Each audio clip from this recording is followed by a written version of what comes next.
dan K2 itu sudah. Nah, K4 dan K5 kita habis lebaran gitu kan jadinya. Jadi yang surganya hari ini K13-14 kita ambil topik yang K4 dan K5 ya jadinya. Sedangkan yang 13-14 menjadi besok. Jadi yang seterusnya setelah kita cari nanti kuliah ganti. Oke. Nah, untuk yang ke K2 ini dari K4 topiknya adalah tentang physical fitness and how to measure it. Jadi tentang kebugaran fisik dan bagaimana cara mengukurnya. Oke, kita mulai dari definisi dari physical fitness. Dalam bahasa Indonesia, physical fitness ini kita kenal dengan namanya kebugaran fisik atau kebugaran. Jadi fitness itu kebugaran. Jadi kebugaran fisik itu secara exercise physiology didefinisikan sebagai suatu kemampuan tubuh, ya, kemampuan dari seluruh sistem tubuh untuk bekerja secara efisien, bekerja bersama-sama secara efisien. Nah, setelah mereka bekerja bersama secara efisien, maka individu tersebut menjadi seorang individu yang sehat dan mampu untuk melaksanakan aktivitas sehari-hari. Itu seseorang dikatakan kebugaran fisik, itu definisinya. Nah, seseorang itu dikatakan dia bugar. Seorang itu dikatakan bugar, dia mampu untuk melakukan pekerjaan sehari-harinya, mampu baik di sekolah maupun di pekerjaan, mampu mengerjakan pekerjaan di rumah tangga, dan tetap masih mampu juga, masih punya energi juga untuk melakukan olahraga serta aktivitas rekreasi lainnya, aktivitas leisure activities.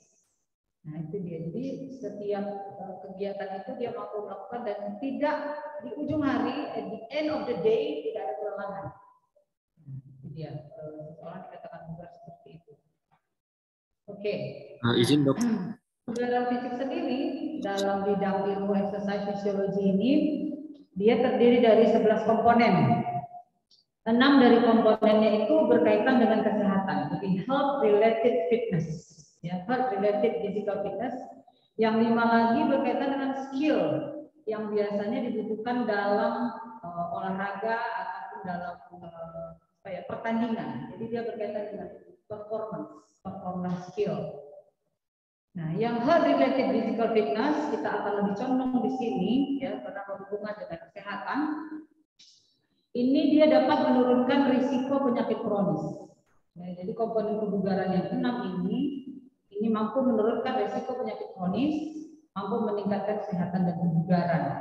Bahkan dalam beberapa penyakit kronis tertentu yang non-communicable disease, ya, yang tidak menular, dia sudah menjadi salah satu pilar dalam penata laksanaan suatu penyakit maupun dalam pencegahannya. Contoh yang paling sederhana adalah penyakit diabetes mellitus. Kita ketahui bahwa olahraga menjadi pilar ketiga, ya, setelah edukasi, kemudian pengaturan nutrisi, kemudian olahraga, baru obat anti diabetik. Jadi dia menjadi pilar ketiga dalam penata laksanaan diabetes mellitus. Nah, itu sudah diteliti, sudah settle down, sudah dilihat bagaimana mekanisme secara molekuler, bagaimana olahraga mampu meningkatkan ekspresi protein glutathione glucose transporter di permukaan sel sehingga mampu untuk meningkatkan ambilan glukosa, ya, uptake glukosa. Sudah banyak penelitiannya. Oke, nah yang berhubungan dengan health related fitness tadi, ini dia. Ada cardiorespiratory endurance atau ketahanan jantung paru, ada muscular strength atau kekuatan otot, ada flexibility, ada body composition, ada muscular endurance, dan muscular power. Sedangkan yang berhubungan skill tadi itu adalah balance, keseimbangan, coordination, agility, speed, and reaction time. Yang paling nyata kita lihat skill related fitness ini pada atlet-atlet gimnastik. Nah, ini mereka sangat kembang di situ untuk skill related fitnessnya yang 5 komponen ini. Jadi kita lihat satu persatu, ya. Kita mulai dari cardio respiratory endurance atau ketahanan jantung paru. Ini adalah komponen health related fitness, yaitu kemampuan untuk melaksanakan olahraga yang panjang dan menggunakan otot-otot besar, prolonged large muscle dynamic exercise. Nah, itu dia. Jadi kalau dikatakan kita melakukan suatu olahraga kardio, maka di sana harus melibatkan otot-otot besar di tubuh. Dan durasinya panjang olahraganya. Serta intensitasnya ada levelnya, moderate to high, ya, moderate to high level intensity. Nah, cardiorespiratory endurance ini dia bergantung pada beberapa faktor. Artinya kalau misalnya kita melakukan olahraga kardio, kita mau meningkatkan cardiorespiratory endurance kita, ada beberapa faktor yang harus kita perhatikan. Yang pertama adalah kemampuan dari paru-paru untuk menghantarkan oksigen dari lingkungan ke aliran darah. Itu ada faktor penentu di sana. Jadi kalau kita akan meresepkan satu bentuk olahraga kepada pasien yang ingin kita tingkatkan cardiorespiratory endurance-nya, paru dan jantungnya harus kita evaluasi. Kemudian capacity of the heart to pump blood, kapasitas jantung dalam memumpahkan darah, itu faktor berikutnya. Kemudian the ability of the nervous system and blood vessel to regulate blood flow. Ini adalah bagaimana kemampuan sistem saraf kita dan pembuluh darah dalam mengatur aliran darah. Keterlibatan sistem saraf di sini. Dan kemampuan atau kapabilitas dari sel-sel ya, untuk menggunakan oksigen dan memproses bahan bakar untuk olahraga dan dalam keadaan istirahat. Kalau dalam suatu penelitian, cardiorespiratory endurance ini adalah suatu variabel yang akan kita ukur pada responden kita, maka yang kita ukur adalah VO2 max. Jadi satu ukuran dari cardiorespiratory endurance itu adalah VO2 max. Biasanya satuannya liter per menit, ya, atau mililiter per kilogram berat badan per menit. Nah itu dia. Jadi VO2 max untuk satuannya. Untuk hasil ukur nih, hasil ukurnya. Ini lagi ada definisinya ya. Adalah kemampuan cardiorespiratory endurance itu adalah kemampuan untuk to exercise your entire body for a long time without stopping, tanpa berhenti. It requires a strong heart. Nah ini dia tadi ya faktor penentunya. Jantung yang kuat, paru-paru yang sehat, dan aliran darah yang lancar ya untuk mensuplai otot-otot kita dengan olahraga. Jadi kalau tadi variabel ini adalah berarti variabel bisa menjadi variabel perancunya ini ya. Kalau misalnya kita mau meneliti VO2 max seseorang, cardiorespiratory endurance seseorang, maka ini harus kita pertimbangkan dalam kriteria infusi dan eksklusi, kira-kira gitu. Fungsi parunya, fungsi jantungnya, ya. Apakah sudah pernah ada sumbatan, aterosklerosis dan lain sebagainya. Nah, itu menjadi variabel yang harus kita perhatikan. Contoh cardiorespiratory endurance yang paling sederhana tentu adalah jogging, distance running, swimming, berenang atau cross country skiing. Kalau kita misalnya meningkatkan cardiorespiratory endurance, meningkat cardiorespiratory endurance kita, maka berbagai banyak fungsi fisik lain-lainnya juga meningkat. Kita lihat. Yang pertama, jantung akan memompa lebih banyak darah dalam 1 kali denyut. 1 kali denyut, 1 kali stroke volume, jumlah darah yang dipompakan itu lebih banyak. Maka ia akan jadi efisien, benar kan? Tidak diperlukan pompaan yang berulang-ulang, yang tinggi. Maka seseorang yang cardiorespiratory endurance sudah tinggi, seperti atlet misalnya, dia itu resting heart rate-nya itu rendah. Resting heart rate-nya rendah, tapi volumenya cukup. Itu sudah hemat energi dia jadi, ya. Kemudian kemampuan untuk mengkonsumsi oksigen, ya, karena adaptasi jantung, sirkulasi dan jaringan juga meningkat. Kemampuan untuk mengkonsumsi oksigen. Jadi kemampuan sel untuk mengekstrak oksigen dari aliran darah untuk dipakai oleh sel itu meningkat. Ya, yang kita kenal dengan arteriovenous differentiation, bagaimana sel mampu menyerap oksigen dari aliran darah. Kemudian volume pernapasan menurun selama aktivitas sehari-hari dan selama olahraga submaksimal. Ada efisiensi lagi di sini. yaitu ketika berolahraga yang intensitasnya di bawah dari intensitas yang tinggi. Ya. Ini yang saya katakan tadi, berikutnya resting heart rate-nya menurun, ya, dan tapi volume darahnya meningkat, kemudian suplai darah ke jaringan meningkat, ya. Suplai darah ke jaringan meningkat kalau darah misalnya membawa berbagai macam substansi. Misalnya ada antioksidan di dalamnya, maka kalau meningkat itu ke sel, nah selnya akan terawat. Kemudian tubuh dapat mendinginkan secara lebih baik, jadi proses berkeringat menjadi lebih efektif. Kemudian pembuluh darah menjadi lebih pliable tuh ya, lentur gitu ya, lebih lentur. Kemudian tekanan darah menurun, resting blood pressure ya menurun. Kemudian metabolisme dalam otot rangka juga meningkat, sehingga meningkatkan penggunaan energi, penggunaan bahan bakar. Nah ini dia, level of antioxidant in the body increase. Walaupun kita tahu, ya, nah ini, during metabolism, the body naturally produce chemical called free radicals that cause cell damage. Jadi dalam keadaan tidak olahraga pun atau dalam keadaan resting biasa, proses fosforilasi oksidatif yang terjadi di mitokondria itu menghasilkan radikal bebas. Jadi tubuh kita ini secara natural menghasilkan radikal bebas dalam proses yang fisiologis itu. Itu adalah proses pernapasan kan. Nah, cuman antioksidan alami tubuh, ada antioksidan endogen tubuh seperti glutathione misalnya ya, mampu menangkal free radikal ini. Nah, ketika kita berolahraga, maka kita ketika respirasi aerobik kita meningkat, ketika metabolisme aerobik kita meningkat ketika kita berolahraga, maka dapat kita bayangkan jumlah radikal bebas juga meningkat, ya kan? Jumlah ya dong, kan tadi dalam kondisi biasa ada radikal bebas yang dihasilkan. Ketika kita berolahraga berarti jumlah radikal bebas yang dihasilkan itu meningkat, benar. Tapi di sisi lain olahraga itu juga meningkatkan atau bisa mengaktifkan gen-gen penghasil antioksidan alami.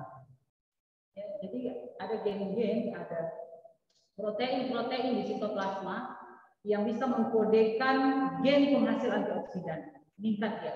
Sehingga ketika berolahraga, walaupun free radikal meningkat, antioksidan tetap meningkat juga. Ini tetap seimbang. Kecuali ada kecualinya, olahraga yang very high intensity itu tidak direkomendasikan karena sangat meningkat free radikal. Exercise training increase the production of antioxidant. Nah, ini dia. Jadi olahraga itu meningkatkan produksi antioksidan yang membantu menetralkan radikal bebas. Tapi di sana dia pakai kata exercise training. Ada kata training di sana, artinya olahraga yang kita lakukan itu harusnya yang sifatnya kronis, yang lama, olahraga yang dilakukan secara teratur, bukan yang bersifat akut. Jadi olahraganya cuma 1 kali 2 kali, jangan harapkan ada peningkatan antioksidan endogen.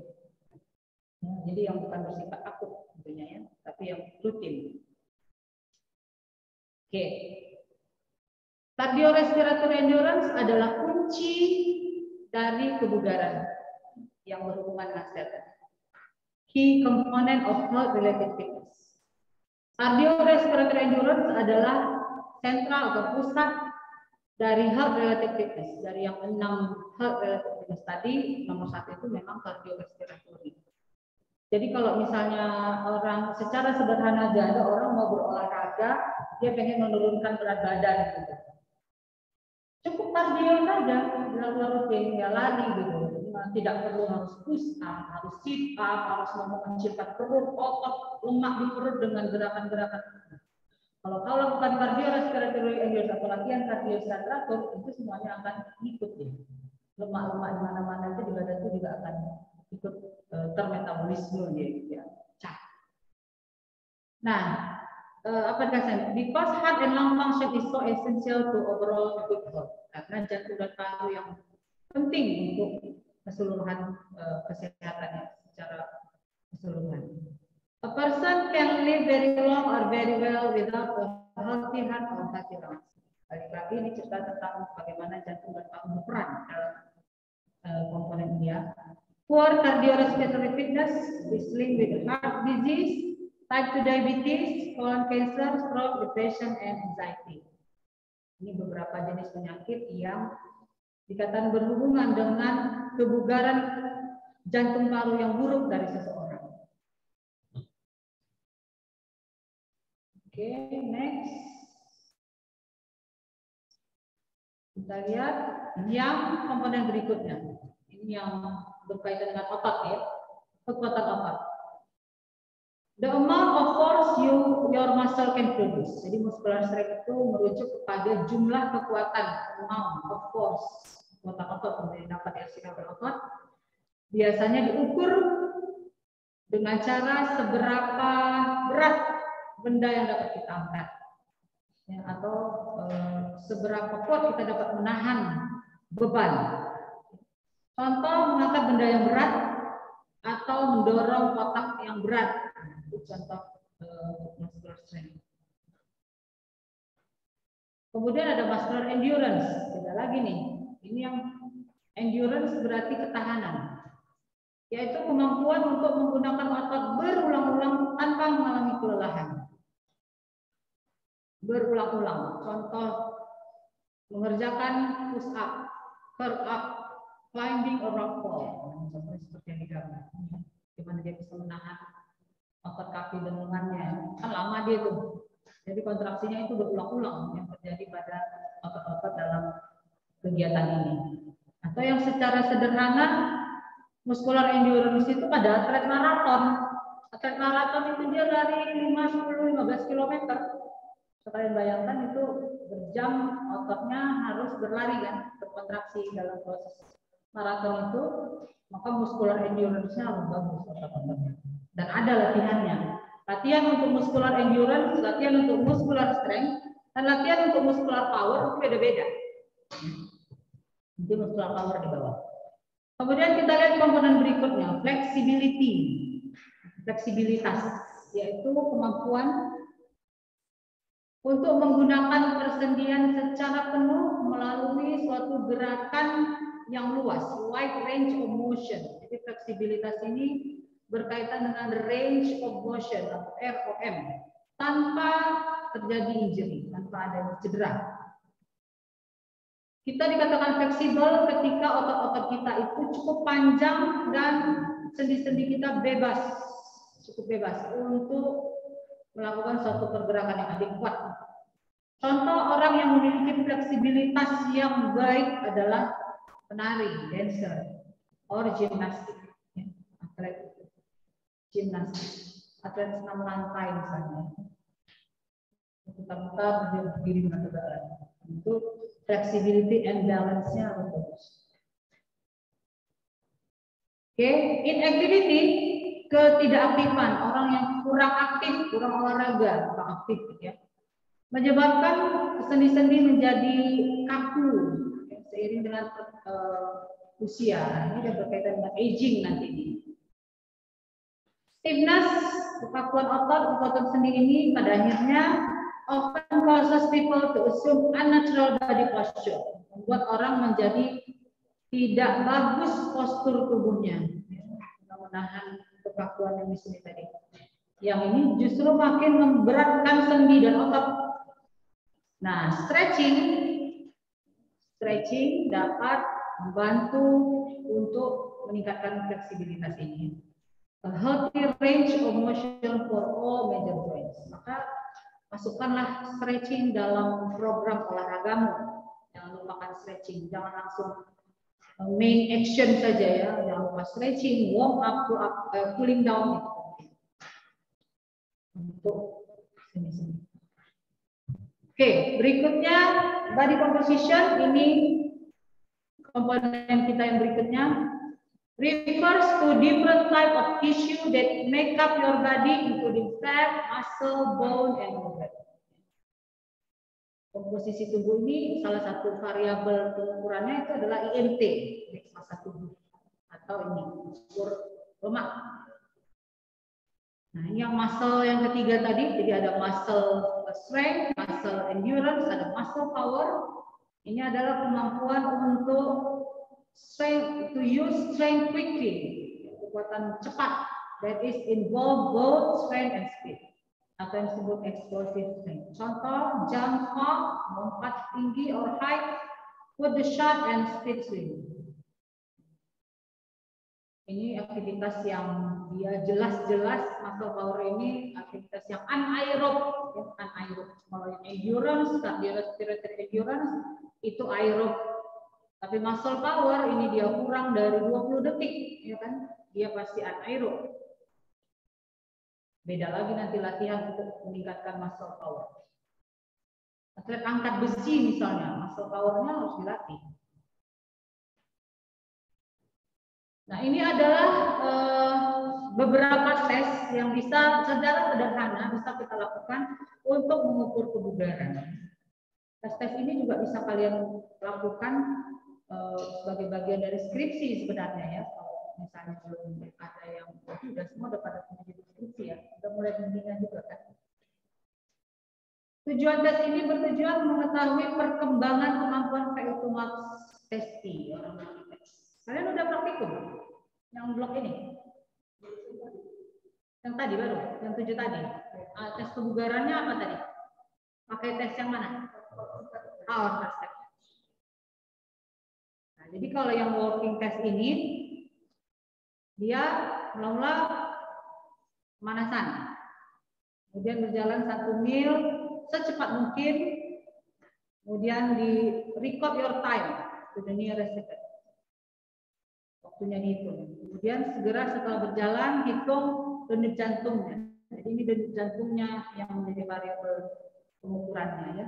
Selama 15 detik ukur denyut jantung, kalikan 4 untuk mendapatkan denyut jantung 1 menit. Catat. Kemudian gunakanlah walking time and your post exercise rate to determine your rating using chart. Jadi lihatnya dari sini. Ini untuk wanita, ini untuk pria. Yang warna biru ini, kalau di zona biru ini berarti good fitness zone. Sederhana sekali, mudah melakukannya. Ini yang marginal zone, ini yang low zone. Yang bawah itu dia waktu, time, yang atas itu denyut jantung. Post exercise heart rate. Ini salah satu contoh.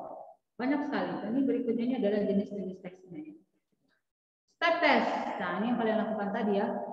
Contohnya adalah heart step test, mengukur kapasitas umum dari tubuh ketika menyesuaikan diri terhadap suatu beban dan pulihnya kondisi dari kelelahan setelah melakukan beban. Dan dia ada range-nya ya, sekian sampai sekian, kebugaran baik, sedang, buruk gitu ya. Gimana tadi hasilnya? Kebugarannya. Siapa yang diukur? Kebugarannya apa? Baik. Apa? Favorit ini. Dulu kalau senior-senior kalian favoritnya skripsinya ya ini nih, apa step test. Hubungan kebugaran dengan indeks prestasi. Dia cuma tinggal ukur kebugarannya, terus dia tanya itu IPK kawan-kawannya. Nah, gitu ya. Hubungan tingkat kebugaran dengan siklus menstruasi, kan? Dia cuma ukur kebugaran dengan cara apa step test, tanya tuh siklus mensnya, ada. Oke. Nah, ini dia. Ini banyak ininya ya, banyak variasi.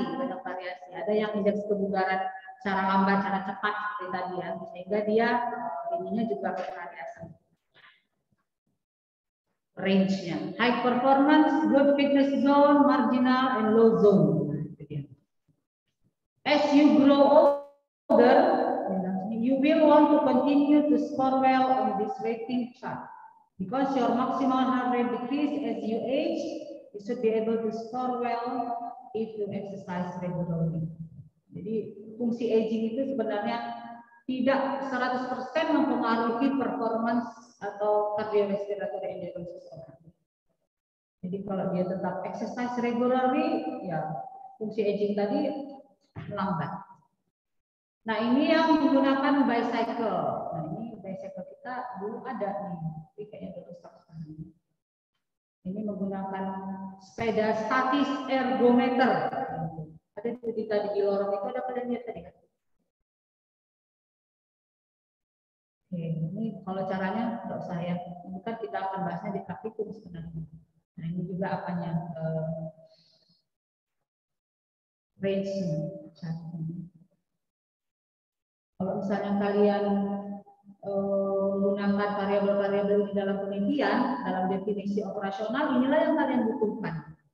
Ketika menjabarkan definisi operasional dari suatu variabel, ya, yang ini yang akan ditentukan gitu. Bahwa saya akan mengatakan responden saya ini indeks keluarannya baik, sekian sampai sekian. Nah, sekian sampai sekian itu kan ada kan definisi operasional di bab berapa tuh? Bab 3 ya. Di metode. Oke, ini the 12-minute run test. Ini juga salah satu cara untuk mengukur kebugaran. Jadi pada umumnya dia menggunakan heart rate ya. Bagaimana perubahan heart rate. Kemudian ada yang swim, mengukur kemampuan kecepatan berenang yang bisa secara tadi dijaga secara berkelanjutan tanpa ada kelelahan.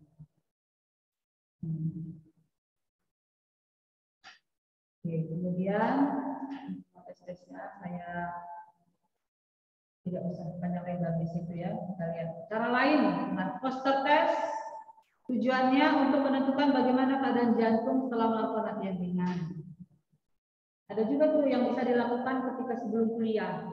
Jadi dosennya melakukan ke mahasiswanya sebelum kuliah dimulai. Terus dia melihat bagaimana kemampuan konsentrasinya sebelum pre and post, sebelum dilakukan tes dan sesudah dilakukan tes. Tes berlari menempuh jarak 2.400 meter, mengukur kondisi fisik kesegaran seorang melalui pengukuran aerobik berlari sejauh 2.400 meter. Tes lari 15 menit metode Balke ini pakai treadmill ya kalau pakai metode Balke ini. Kemudian blip test. Nah, ini sebenarnya yang mau dilakukan di praktikum ya. Diharapkan beberapa metode tadi dilakukan. Tadi cuma Harvard aja ya, satu metode aja. 6-minute walking test. Cara melihat kebugaran dari denyut nadi istirahat. Penurunan dalam denyut nadi istirahat dan heart rate exercise menunjukkan peningkatan dalam cardiorespiratory endurance seseorang. Mengukur VO2 max 15 heart rate max bagi dengan heart rate rest. Ini rumusnya. Low fit, mode fit, high fit. Ini contoh. Yang biru dalam keadaan resting, yang merah dalam keadaan exercise. Ukur tingkat kebugaran untuk menentukan seberapa mampu pasien melakukan aktivitas yang akan dilakukan. Mengukur tingkat kebugaran rumusnya VO2 max sama dengan 15 kali denyut nadi maksimal dibagi denyut nadi istirahat. Mengukur denyut nadi maksimal itu adalah 220 kurang usia. Nanti kita update ya. Sekarang dia bukan 220 lagi, dia 207 kurang 0,7 kali usia. Jadi kalau misalnya usianya 20, kalian rata-rata 20 ya? 20, 21 gitu ya. Kalau usianya 20 tahun, berapa dong heart rate maksimal saya? 20 kali 0,7 dulu. 14. 20 kali 0,7 ya kan? 14. Oke, pegang dulu itu. 207 kurang 14. Berapa? 193 ya. Nah, itulah heart rate maksimal. Jadi kalau misalnya kamu melakukan satu sesi olahraga, nanti kita akan hitung. Ketika kamu melakukan olahraga intensitas ringan, itu range heart rate-nya berapa sampai berapa. Ketika melakukan olahraga dengan intensitas sedang, berapa sampai berapa. Dan ketika melakukan olahraga dengan intensitas tinggi, berapa sampai berapa. Tapi nggak boleh mencapai 193. Jadi itu kita tidak dianjurkan melakukan olahraga mencapai 100% heart rate maksimal gitu. Terlalu berat berarti olahraganya. Tapi yang berapa dok? Yang minimal paling tinggi 80% dari heart rate maksimal. Itu pun udah ngos-ngosan. Yang sedang-sedang, yang enak, bisa dilakukan rutin, tidak bosan, 60 ke 70%. 60, katakan 70%, coba kalikan. 70% kali 163 berapa? Bikin dulu deh, 40%. 70% kali 193. Kemudian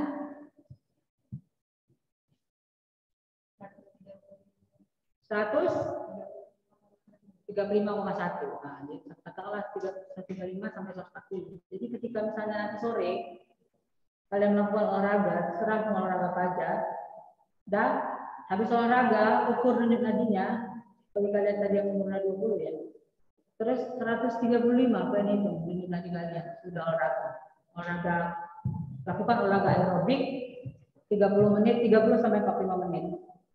Ukur denyut nadinya sesudah itu. Kalau 135 berarti kalian baru saja melakukan olahraga dengan intensitas high to moderate, moderate to high. Nah itu dia. Kurang dari, tapi kalau dengan rumus ini kurang dari 37 kebugaran kurang, 37,1 kebugaran sedang, lebih dari 42 kebugaran baik. Setelah nanti mengukur yang ini ya, yang ini. Ada tadi dilakukan ini, mengukur pas praktikum, mengukur tingkat kebugaran ini. Belum ini. Oke, ini dia yang PO2 max laki-laki dan perempuan. Excellent, good, above average, average, below, poor, very poor. Ini juga bisa kita pakai chart ini. Ini saya lihat tulisannya Perhimpunan Dokter Keluarga Indonesia tahun 2020 ya. Apa dari situ. Tapi kalau saya nggak salah ini juga kita pakai di treadmill ya ketika melakukan stress test. Berikutnya mengukur muscle endurance atau ketahanan otot. Ya, yang tadi ini sebelumnya itu kardiorespiratori ya. Ini kita mengukur ketahanan otot dengan tes daya tahan otot. Tes kekuatan dan daya tahan otot bisa dilakukan dengan beberapa cara sederhana seperti tes gantung angkat tubuh atau pull up selama 1 menit untuk mengukur daya tahan lengan dan otot bahu, tergantung ototnya ya.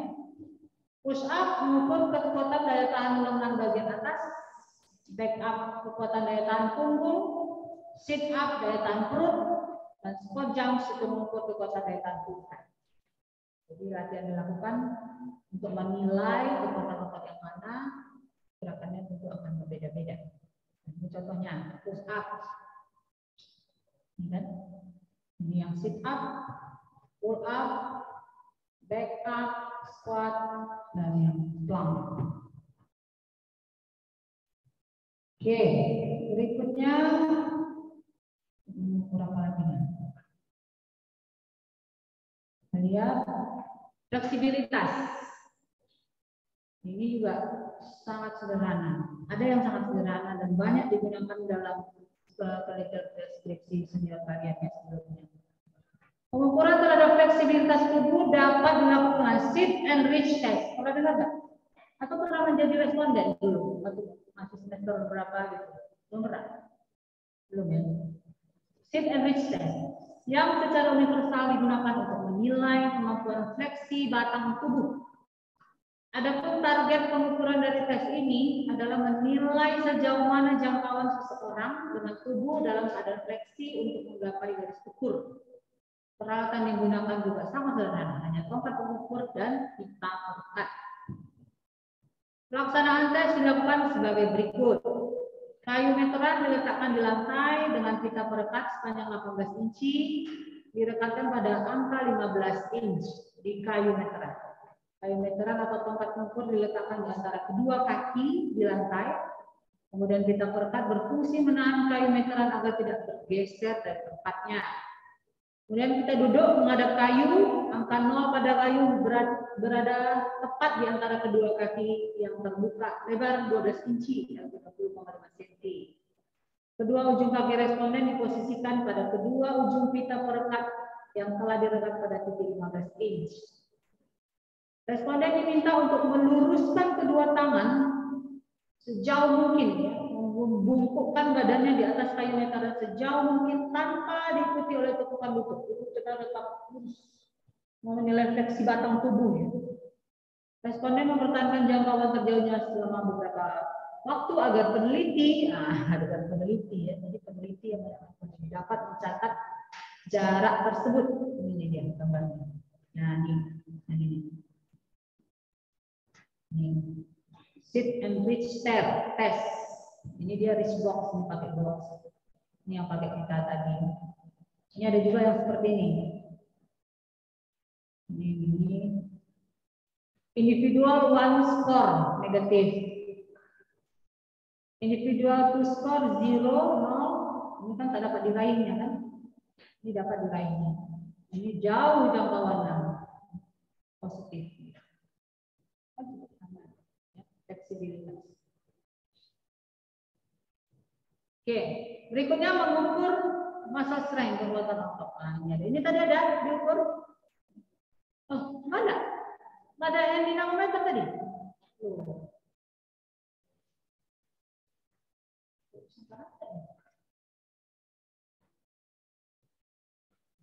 Oke, kita lihat. Jadi ini menggenggam ya, grip strength test dilaksanakan untuk mengetahui kekuatan otot atas tangan. Alat yang digunakan grip strength ini adalah grip strength dinamometer atau hand dinamometer. Satuan dari alat ini adalah kilogram. Kategori pria dan wanita. Baik sekali. Nanti angkanya langsung muncul itu di alatnya. Dia dicipta kan. Ada yang bagus, sedang, cukup dan ini sederhana banget ini. Penelitian kalau kalian mau memasukkannya. Boleh dok ini diskusi. Boleh lah. Kalau saya menilainya saya diskusinya kalau kerjakan ini. Tes kekuatan lengan. Push up semampu mungkin. Mengukur kekuatan otot lengan dan tangan. Otot perut. Sit up semampu mungkin. Kekuatan otot perut. Jadi kalau kita sit up itu, jadi kalau misalnya kalian tuh mau mengecilkan perut yang buncit, ya, mau menurunkan berat badan, mau mengecilkan ikat pinggang, lihat bukan itu kan. Sit up itu dia mau menguatkan otot perut, tapi tidak terlalu membakar lemak. Apalagi dia ini kan massa strength. Jadi aerobiknya kan kurang. Ya kardio, lakukan kardio. Lemak-lemak yang di balik kulit kita ini, ya, ini pager kita ini ada apa semua itu dia metabolisme lemak. Ingat sifat dari metabolisme lemak itu apa? Salah satunya enzim beta oksidase itu dia membutuhkan waktu kan, membutuhkan waktu untuk dapat membakar lemak. Maka olahraganya yang paling enggak 1 jam lah, 30-40 menit. Itu bukan olahraga yang seperti ini kan, kardio itu jelas olahraga kardio. Baru yang tes kekuatan tungkai untuk leg dynamometer. Untuk kekuatan otot tungkai menggunakan leg dynamometer itu sama. Tes kekuatan pinggang atau togok back dynamometer. Untuk komponen kekuatan otot itu sama ya, tergantung otot mana yang mau dikuatkan. The exercise you use to test muscle strength depends on the muscle you want to test. Olahraga yang digunakan untuk mengetes kekuatan otot bergantung pada otot mana yang ingin kita tes. Ini dia. Contoh beberapa latihan meningkatkan kekuatan otot. Berikutnya mengukur komposisi tubuh. Komposisi tubuh dapat diukur dengan metode skin fold, yaitu metode yang memperkirakan persentase lemak tubuh dengan menentukan ketebalan lipatan kulit pada sejumlah area khusus pada tubuh. Alatnya kalipar. Ada ini tadi. Alat itu mencubit lengan ini. Berarti dia cuma hampir set tes. Toh, satu aja. Di panduan itu kan ada beberapa tes kan? Oh gitu, agak lambat mulainya. Penjelasannya panjang. Bisa juga dengan begini dia nih alatnya. Ada sebenarnya. Kalau dikeluarin tadi, karena nggak nengok aja ya alat ini. Begini alatnya. Nih dicubit nih kulit perutnya nih. Ini lengannya. Pernah nggak jadi ini? Jadi responden untuk pengukuran ini? Tak juga pernah. Biasanya kan kalau misalnya waktu kalian semester 1 atau 2 itu kan sering jadi responden kakak yang semester 6 kan? Oke, lanjut. Ya ini posisi tempat-tempat ya, angka-angka ini 1, 2, 3, 4, 5, 6, 7. Posisi lokasi pengukuran skin fold ketebalan lemak. Tricep, pectoral, supraspapula, mid axilla. Nah ini ada persentasenya, whole body fat percentage. Aduh, coba. Mana Kalian bisa kalian ya. Atlet pria wanita, fitness average above average. Nah, ini interpretasinya maksudnya. Ya, demikian. Ini yang apa tadi, physical fitness dan cara mengukurnya. Ini banyak sebenarnya banyak nanti kita praktikum tadi sebenarnya. Oke, kita lanjut topik kedua ya. Saya masih ada kan waktu kan? 10, 11, 11, 12 kan? Ya, ini terakhir. 10, 11, 12, besok yang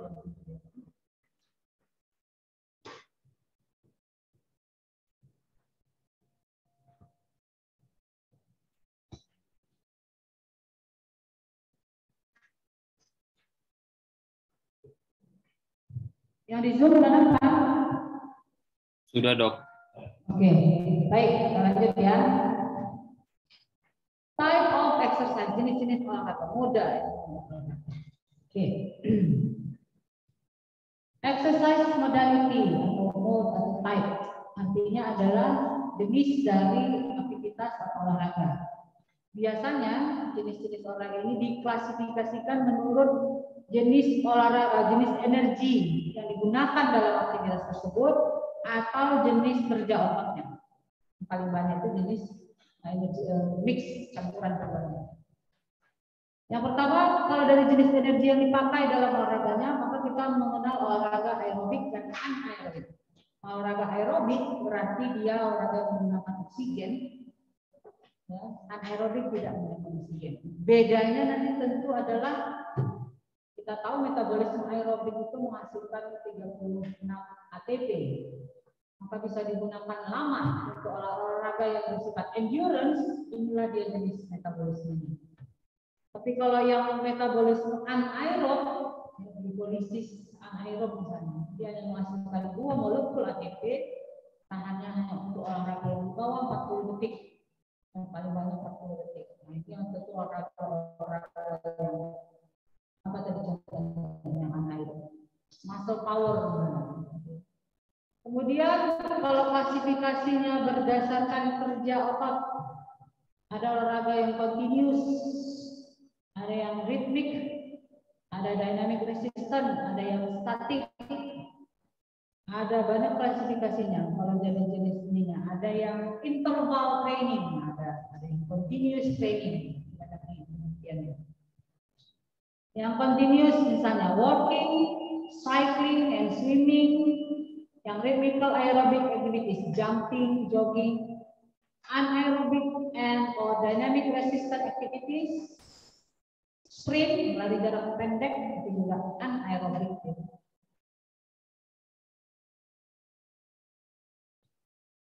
Kita lihat bagaimana suplai energi untuk kontraksi otot pada jenis-jenis olahraga ini.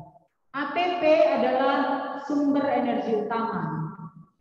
Langsung direct source of chemical energy untuk kontraksi otot. Namun, a muscle cell contains only a limited amount of ATP. Sel kita itu sedikit jumlah ATP yang tersimpan di dalam sel otot. Only enough to take a sprinter some 10 to 12 meter or so. Itu sprinter cocok lah ya, jarak pendek itu. Kalau dia kan. Singkat aja dia waktunya, jadi tentu dia perlu ATP yang tinggi di dalam otot tadi. Kalau dia nunggu metabolisme aerob, nunggu hingga lewat 40 detik ya dia enggak. Peserta larinya udah lama ya dia masih nunggu. Maka nggak mungkin untuk nunggu yang aerob ya. Ada 3 rute pembentukan ATP. 1. Dari proses fosforilasi kreatin fosfat ini yang ada di otot tadi, memang cadangan yang ada di otot. Yang kedua dengan glikolisis anaerob, yang saya bilang tadi, dan yang ketiga dengan fosforilasi oksidatif dari yang aerobik. Aerobic oxidation of glucose and fatty acid. Nah, ada sama maksudnya. Yaitu respirasi aerobik di dalam mitokondria. Ini balik ke blok metabolik nih, sedikit kita sebut blok metabolik ya tentang metabolisme energi. Nah, ini ini contoh yang tadi ATP as a direct energy source yang tersimpan di dalam sel otot sedikit. Ini yang defosforilasi dari kreatin fosfat. Phosphocreatine is another high energy compound stored in muscles.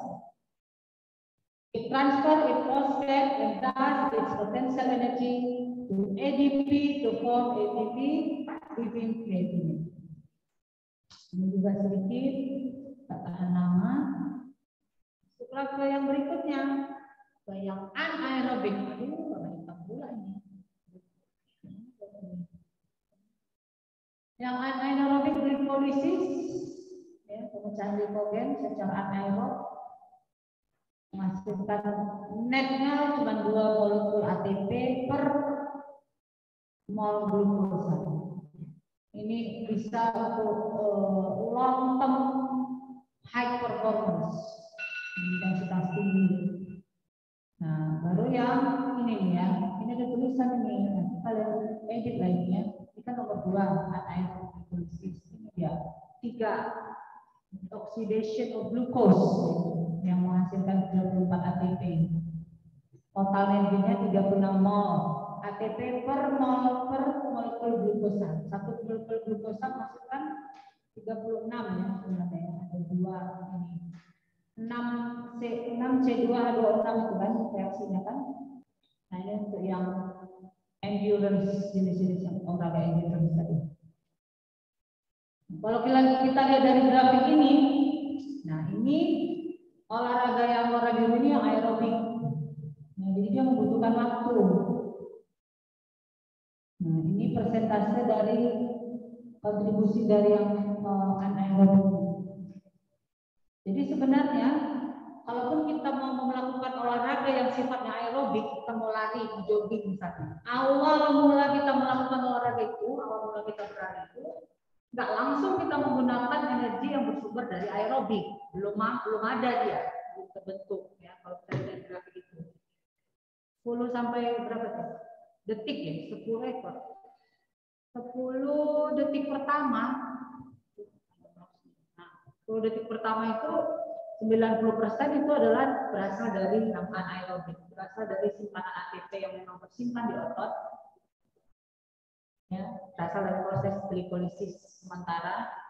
Nanti setelah durasi olahraga kita semakin panjang, barulah terjadi sumber yang aerobik. Nah, makanya di awal olahraga itu, ketika kita menggunakan energi, mengeluarkan energi sebesar 100%, yang sumbernya hanya 10% dari aerobik, kita memiliki hutang, ada hutang oksigen di awal. Nanti kita bahasnya kan. Bahasnya di 7. Oke, ini jenis-jenis olahraga yang dikaitkan dengan physical fitness-nya, efeknya pada physical fitness. Beberapa jenis olahraga bekerja pada health related fitness yang berbeda-beda. Contoh, aerobic activity.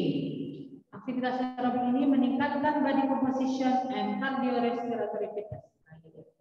Olahraga yang aerobik itu memperbaiki cardiorespiratory fitness kita dan body composition kita.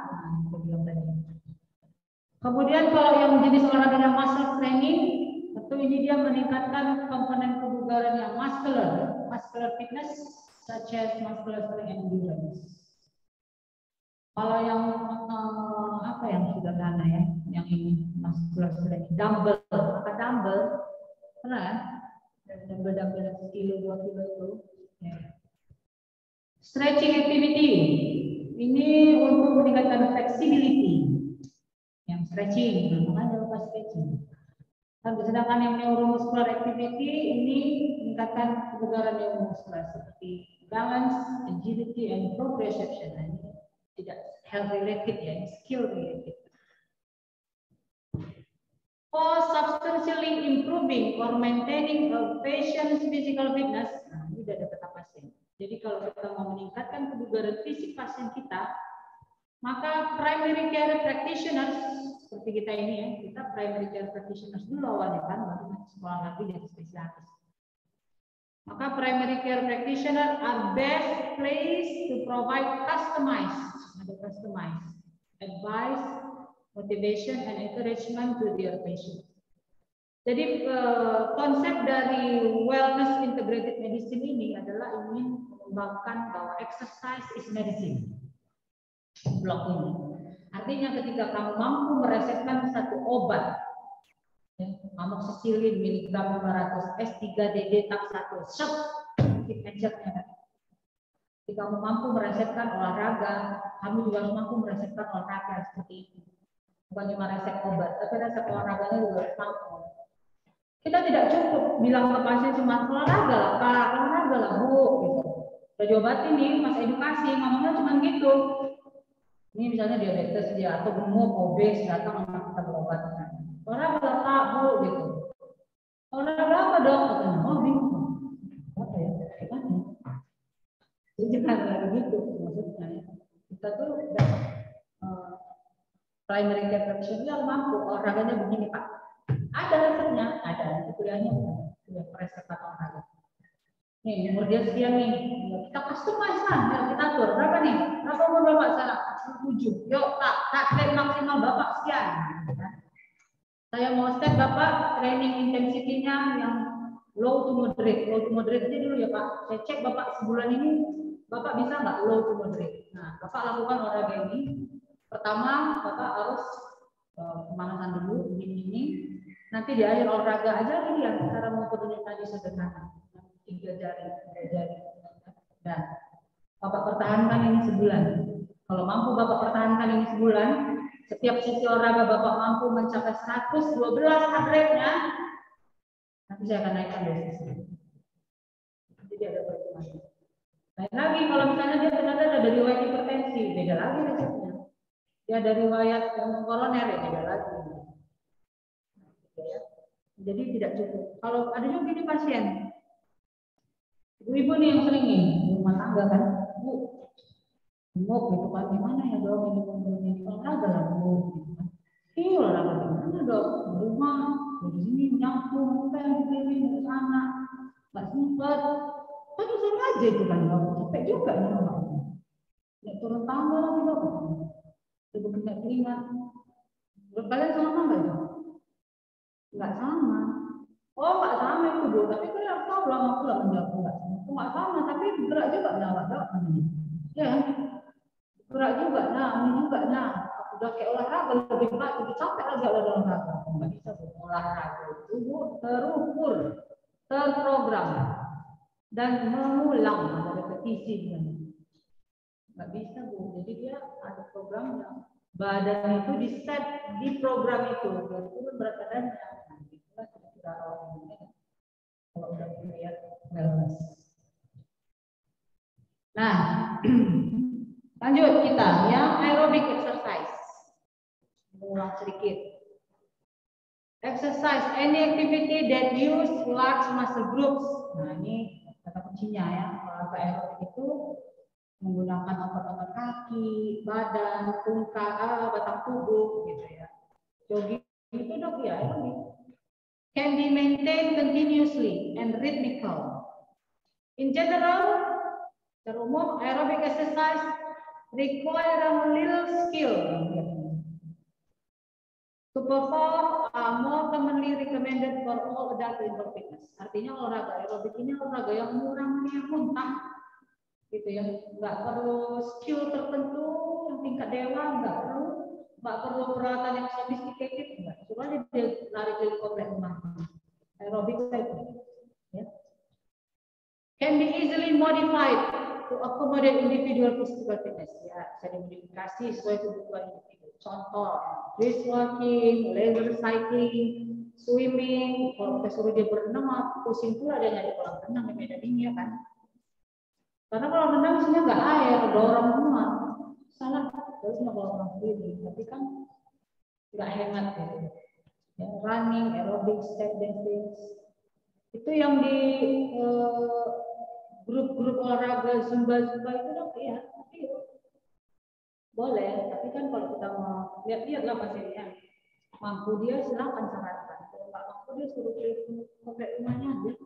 pulang balik ke sana 15 menit, balik lagi ke rumah 15 menit. Manfaat olahraga aerobik, meningkatkan kebugaran jantung paru. Nah, respiratory fitness ya, cardiorespiratory fitness. Kemudian mendapatkan kardiovaskular benefit, efek terhadap penyakit jantung koroner, kadar kolesterol darah, weight control jelas berat badan ya, dan physiological benefit seperti yang tadi ada daftarnya kita di atasan. Kalau yang jenis olahraga muscle training, ini dia yang enable muscle to do more work than they are accustomed. Jadi kita itu memberi beban kepada otot lebih dari biasanya. Nah, itu contoh konsepnya yang strengthening, muscle strengthening. Muscle training exercise count if they involve a moderate to high level of intensity and work the major muscle group of the body. Ini syarat kedua. Yang muscle training itu nggak ada itu yang dumbbell 0,5 kilo, enggak ada. Itu ringan. Dia harus yang moderate to high. Dan melibatkan otot-otot besar, legs, hip, back, chest, abdomen, shoulders, and arms. Kemudian yang resistance exercise, termasuk weight training, is a well-known example of muscle training exercise. Resistance ini ya, yang angkat-angkat dumbbell untuk yang sederhana. Oke, berikutnya, kalau kita melakukan muscle strength tadi olahraganya untuk meningkatkan fitness yang satu ini, maka adaptasi yang terjadi di dalam tubuh kita itu adalah ototnya akan membesar. Kalau ototnya membesar, itu yang menebal adalah miofibrilnya, meningkat ukurannya dan ketebalannya serta jumlahnya, sehingga menyebabkan ototnya bertambah besar. Otot yang bertambah besar artinya lebih kuat, stronger muscle. Development of large muscle fiber is called hypertrophy. Jadi ototnya disebut mengalami hipertrofi. Tapi proses hipertrofi ini baru dimulai setelah after about 6 to 8 weeks, 6 sampai 8 minggu paling cepat. Jadi jangan harapkan instan dengan menggunakan obat-obatan. Ya, saya nggak mengajarkan obat-obatan, exercise yang saya sampaikan. Nah ini before dan after ya, jadi kita lihat ukuran miofibrilnya ini yang meningkat. Process of muscle hypertrophy. Strength training leads to muscle hypertrophy, an increase in muscle mass and size increase occur as a result of cellular enlargement and increase in the size of individual muscle fibers, which in turn is due to an increased size and number of myofibers. In this way, muscle fiber increase in size and their capacity for generating force. Dikuat kekuatannya lebih, kekuatan kontraksinya lebih tinggi jelas, yang menjadi lebih tinggi. Ini dia perubahan fisiologis yang terjadi ketika kita melakukan strength training, kita melakukan olahraga yang bersifat membuatkan muscle strength. Komponen fitness yang muscle strength ya. Increase muscle mass and strength. Apa benefitsnya? Kekuatan ototnya meningkat, komposisi tubuh, massa lemak akan digantikan oleh massa otot, metabolisme meningkat, kecepatannya, meningkatkan kapasitas mengatur bahan bakar sesuai dengan usia, kemudian ini. Tone healthy looking males, ini udah estetik ya. Increase longevity, increase quality of life. Ini semua perubahan yang terjadi di otot. Peningkatan utilization of motor units during muscle contraction. Perekrutan motor unitnya meningkat. Koordinasi motor unitnya meningkat. Peningkatan kekuatan tendon, ligamen, dan tulang. Kemudian penyimpanan bahan bakar meningkat. Kemudian perubahan ukuran dari serabut otot yang fast twitch. Kemudian peningkatan ukuran dari yang slow twitch. Apalagi peningkatan sensitivitas terhadap insulin, peningkatan improve blood fat levels, dan increase muscle endurance. Boleh baca lah ya selebihnya benefitsnya. Ada beberapa ketentuan bahwa strength training itu meningkatkan kemampuan tubuh untuk merekrut motor unit. Ya, berarti waktu time reaction-nya meningkat di sini. Ini yang suatu fenomena yang disebut dengan muscle learning. Ada muscle learning pula yang meningkatkan kekuatan bahkan sebelum ukuran ototnya meningkat.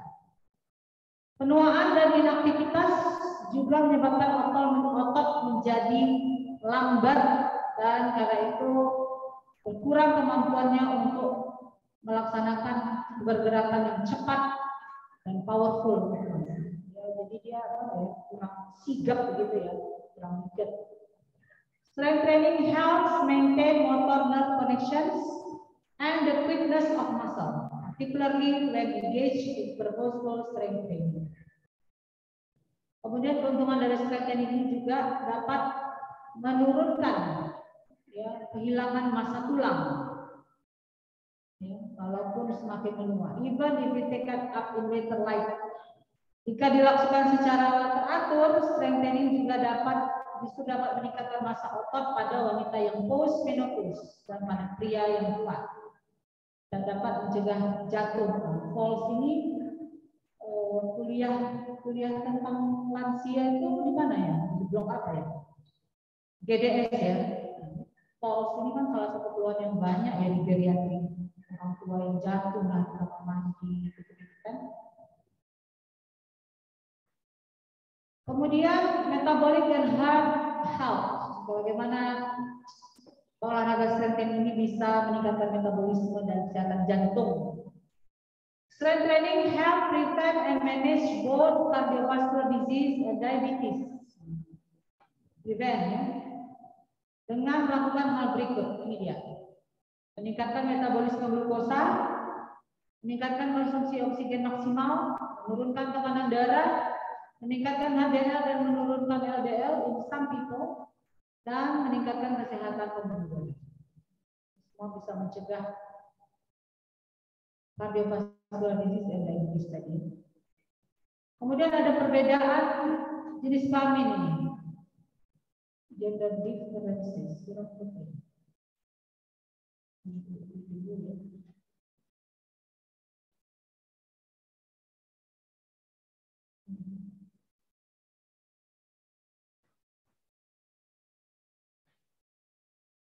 Nah, pria dan wanita itu beda. Pencapaiannya bisa sama, ya, pencapaiannya. Tapi hasil akhirnya enggak sama. Artinya kalau ada satu laki-laki satu perempuan, ini mau kita gede ini ototnya, kita mau gitu ya. Berapa persen hipertrofi yang terjadi itu bisa sama pria wanita pencapaiannya, tapi hasil akhirnya enggak sama. Karena pria itu lebih tinggi massa ototnya karena testosteron. Nah itu maksudnya cerita ini. Men are generally stronger than women because they typically have larger bodies and a larger proportion of total body mass made up of muscle. Jadi memang pada dasarnya ya berbeda gitu ya, berbeda. Men are only 1 to 2% stronger than women in the upper body and about equal to women in the lower body. Because of the larger proportion of muscle tissue in the upper male body, men can more easily build up upper body strength than women can. Jadi ini bedakan antara upper dan lower body. Ada dua faktor yang menjelaskan kenapa ini perbedaan ini terjadi. Yang pertama adalah kadar testosteron dan yang kedua adalah kecepatan dari kontrol saraf pada otot. Testosteron itu meningkatkan pertumbuhan otot baik pada laki-laki dan perempuan, tapi kadar testosteron pada laki-laki 5-10 kali lebih tinggi. Juga karena sistem saraf pria itu lebih aktif, lebih cepat, activate muscle faster, maka laki-laki itu lebih cenderung memiliki muscle power yang lebih kuat dibandingkan wanita. Jadi kesamaan gender itu nggak bisa ya, beda. Static versus dynamic strength training exercise. Ini contoh exercise-nya. Static exercise also called isometric exercise. Kalau olahraga yang isometrik ada kontraksinya ada, tapi tidak ada perubahan panjang otot isometrik ini. Kalau isotonik ada perubahan panjang otot. Without changing the length of the muscle, nah ini dia. Tanpa ada perubahan panjang otot atau sudut sendi pada otot yang berkontraksi. Jadi dia melakukan olahraga tadi. Nah, planknya kan. Plank itu ini kita perutnya punggung menahan ini. Tahan di bawah 20 detik katanya gitu. Itu dia isometric contraction. Nah, yang isotonik ini dia katanya ini maka dumbbell. Dynamic exercise also called isotonic exercise. Dynamic exercise causes muscle contraction and a change in the length of the muscle and the angle of the joint. Dynamic exercise are the most popular type of exercise for increasing muscle strength and seem to be most valuable for developing strength. It can be transferred to other forms of physical activity. Ini olahraga yang paling populer meningkatkan muscle strength. Yang pelan tadi bisa juga pelan. Karena juga udah populer kan, dan itu ada plank challenge katanya. Stretching, nah berikutnya ya, yang stretching itu stretching exercise effective in increasing flexibility, thereby allowing people to more easily do activities that require greater flexibility. Jadi jenis stretchingnya ada yang static stretching. Ini dia brief description-nya. Involve voluntary passive relaxation of muscle while it is animated. Nanti kalian kan kalau buka YouTube static stretching, keluar dari itu acaranya. Dynamic stretching gitu. Banyak sekarang udah ilmunya di sini. Oke, banyak juga sih gambarnya. Sample of static stretching. Ini yang active stretching yang di sebelah kanan. This stretching method can track one muscle to stretch and opposing muscle with no external force.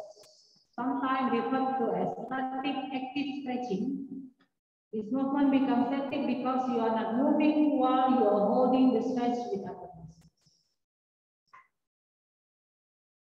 Nah ini. Kalau misalnya kita mau melakukan satu sesi olahraga, inilah fase-fase yang sebaiknya kita lalui. Jangan ada yang skip. Kadang mau cepat aja langsung yang conditioning, warm up-nya lupa. Atau males gitu. Langsung yang gitu udah siap semua apa semua, pakai baju ready, terus aku lari dia ke sekeliling terus. Dengan anak yang pas posisi milik ya. Jangan lupa ini yang warm up. At least 5 to 10 minutes of low to moderate intensity aerobic exercise or resistance exercise with lighter weights. Warm up-nya angkat dumbbell aja. Paling nggak 22 tuh berapa? 10 repetisi jalan 10 kali. Berapa sesi? 5 sampai 10 menit aja itu. Dan barulah masuk olahraga yang utamanya itu yang conditioning. 0 to 60 minutes of aerobic resistance, neuromuscular, and sport activity. Silakan pilih mau yang mana. Sertakan ada sedikit resistannya. Jadi ada yang anaerobik sedikit itu. Anaerobiknya mau pilih yang mana tadi terserah. 60 menit dia bilang ya kan. Kalau American Diabetes Association untuk yang diabetes dia suruh 30 sampai 45 menit. Gitu. Tapi jangan berolahraga di masa kita baru menyuntikkan insulin atau baru minum obat anti diabetik. Nanti khawatir hipoglikemia ya. Kemudian jangan selesai 60 menit, jangan lupa pendinginan. Sama kayak warm-up tadi. At least 5 to 10 minutes of low to moderate intensity aerobic exercise or resistance exercise with lighter weights.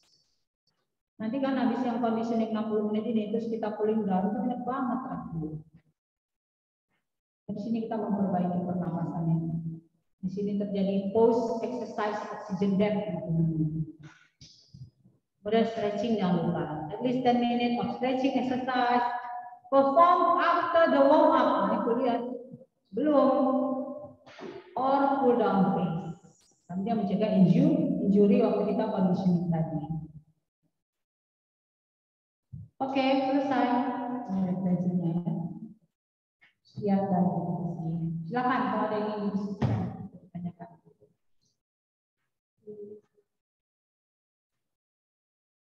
Lampunya nggak bisa semuanya di sini.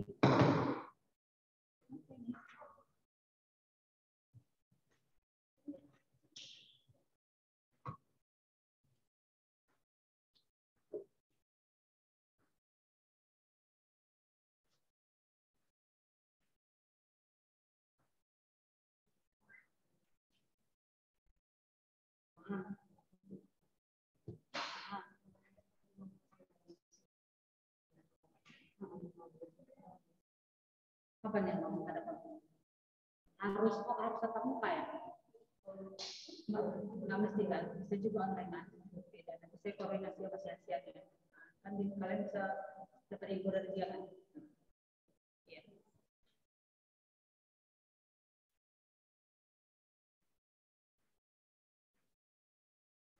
Yang kedua kemarin topiknya apa ya? Kuliah kita pertama kali yang online. Yang kedua Topiknya benefits of physical activity, Dok. Dek, ketikkan di kolom chat, Dek. Oh, baik, Dok.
Absen kita yang di ruangan ini mana?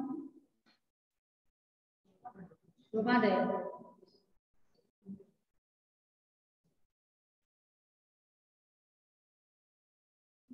Yang di online, ada yang mau ditanyakan? Silakan. Yang di online, ya. Yang di Zoom, maksud saya yang di ruang Zoom. Jadi besok itu kan kita kuliah jam 7 ya, jadwal. 7, 8, 9 sama 78 sama 89, Dok. iya, ada satu lagi tuh di bawah. Sama jam 2 sampai jam 5 kayaknya, Dok. Oh iya ya. Oh, Dok, kalau untuk dokter sendiri jam 7 sampai jam 9 saja, Dok. Iya, iya, iya. 7, 8 atau 9. Itu yang satu lagi cocoknya kapan ya? 13. Oh ya, itu lagi kita cari gantinya ya. Oke, oke. Ada, nanti kita koordinasi, nanti saya WA ya. Baik, baik, Dok. Baik, kalau tidak ada pertanyaan,